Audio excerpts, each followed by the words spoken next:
Dans le cadre d'une exposition d'œuvres d'art en Haïti, les considérations universelles, aujourd'hui comme hier, ont toujours droit de citer. Incontestablement, la pensée est la conquête la plus précieuse de l'espèce humaine. Mais qu'en est-il de la liberté? Jadis façonné au nom de cette liberté, au cri de vivre libre ou mourir, le petit monde d'Haïti est encore aujourd'hui un enfant qui pleure. Un monde adolescent vivant dans des conditions inacceptables, inhumaines, qui appelle de tous ses cris à une vie plus conforme à son idéal de paix et de progrès. La liberté, la vraie, est plutôt un objet de curiosité, jolie pièce de musée livrée à la contemplation de quelques admirateurs. Kako est la personnification du paysan haïtien. Kako et sa machette est à la fois cultivateur et patriote. Le travail d'équipe est pour lui chose naturelle et le chant folklorique un puissant stimulant. Laborieux, plein d'ardeur, il demande des outils pour son travail. Il veut manger son pain à la sueur de son front.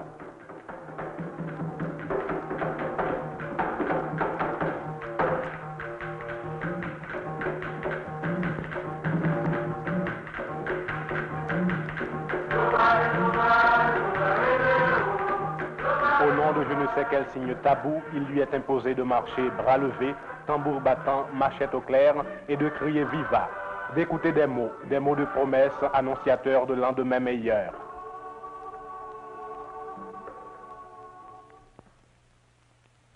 Haïtiens, mes frères et sœurs des 9 départements géographiques, vous étiez réunis, mes chers amis, à la capitale pour m'entendre prononcer par devant l'Assemblée de vos mandataires ma réponse à votre souveraine et solennelle décision lorsqu'il vous fut rendu la parole pour entamer le rétablissement de la représentation nationale, ayant indiqué par votre suffrage votre façon de forger votre propre destin,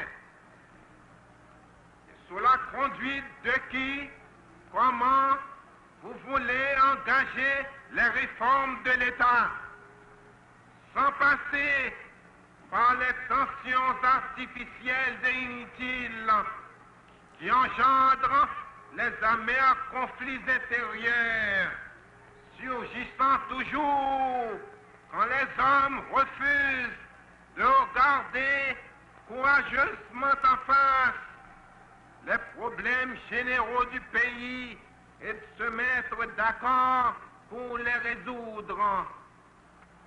Vous m'avez imposé de nouveaux et patriotiques devoirs, un investissement en tant que chef responsable de votre confiance renouvelée dans la valeur essentielle et transcendante des actes et solutions posées au nom de la révolution du 22 septembre 1957.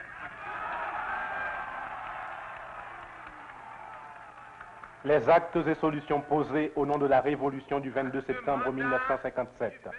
La Constitution est abrogée. La Chambre bicamérale devient unicamérale. L'armée régulière, en passé au crible, est remplacée par la garde présidentielle, contrôlée par la milice personnelle du président de la République. Le fonctionnaire civil, le plus souvent, est un agent secret à la solde du gouvernement. Le droit de grève est déclaré illégal.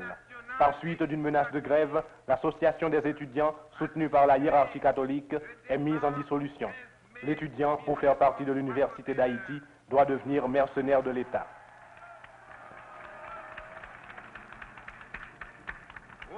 L'archevêque de Port-au-Prince est expulsé, et avec lui, plusieurs membres de son entourage. L'évêque auxiliaire, son successeur, insère dans le quotidien catholique La Phalange une lettre demandant au gouvernement la levée de sanctions prises contre les étudiants. À son tour, il est expulsé. Le quotidien fermé. Un troisième prélat chassé trouve asile à la nonciature apostolique. L'excommunication ipso facto du président de la République et des membres de son cabinet pose le problème d'interdire leur présence à la cérémonie religieuse commémorative du nouveau mandat présidentiel. En ce 100e anniversaire de la signature du concordat non renouvelé, l'attitude de conciliation adoptée par la nonciature apostolique décide du sort de la vie ecclésiastique et religieuse en Haïti.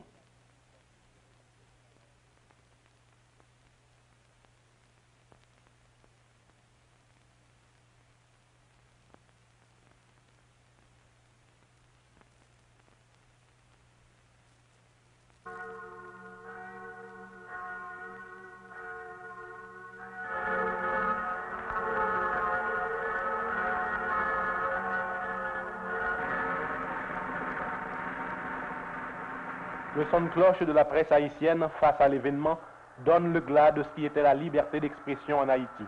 Port-au-Prince, dans l'exaltation du 22 mai, avec ses artères gonflées de la sève populaire, avec la forêt des mains tendues vers le chef de la nation et des bras levés dans la fièvre réconfortante des enthousiasmes délirants, offrit au président de la République le témoignage de son attachement et de sa ferveur dans une atmosphère qui fut celle d'une apothéose. La presse étrangère, de la manière la plus sensationnelle, fait aussi état de la situation. Haïti, le charme de la misère. Le paysan milicien abandonne la culture de la terre, vit d'expédients et joue les chevaliers errants. L'aventure est caduque, elle confine au burlesque. Haïti, le régime ne tient que par la terreur. Le sort du régime tient à l'incertitude de l'avenir. Haïti, un coin d'enfer dans le paradis antillais.